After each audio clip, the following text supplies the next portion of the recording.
தென்கிழக்கு அரபிக்கடல் மற்றும் லட்சத்தீவு பகுதியில் காற்றழுத்த தாழ்வு பகுதி உருவாகி இருப்பதாக இந்திய வானிலை மையம் தெரிவித்துள்ளது.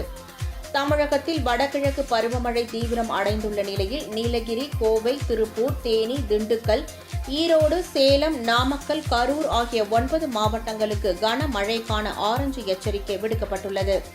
இந்நிலையில் வளிமண்டல மேலடுக்கு சுழற்சி காரணமாக தென்கிழக்கு அரபிக்கடல் மற்றும் லட்சத்தீவு பகுதியில் காற்றழுத்த தாழ்வு பகுதி உருவாகியிருப்பதாக இந்திய வானிலை ஆய்வு மையம் தெரிவித்துள்ளது. இந்த காற்றழுத்த பகுதி அடுத்த 48 மணி நேரத்தில் காற்றழுத்த தாழ்வு மண்டலமாக வலுப்பெறக்கூடும் என்றும், இது மேலும் வலுவடைந்து மேற்கு வடமேற்கு திசையில் இந்திய கடற்பரப்பை விட்டு விலகி செல்லக்கூடும் என்றும் இந்திய வானிலை ஆய்வு மையம் தெரிவித்துள்ளது. இதனிடையே தென்கிழக்கு வங்கக்கடல் பகுதிகளில் வரும் 24ஆம் தேதி குறைந்த காற்றழுத்த தாழ்வு பகுதி உருவாக வாய்ப்பு உள்ளதாகவும், அது மேற்கு வடமேற்கு திசையில் தமிழ்நாட்டின் கடலோர பகுதிகளை நோக்கி நகர்ந்து மேலும் வலுவடையக்கூடும் என்றும் இந்திய வானிலை ஆய்வு மையம் கணித்துள்ளது.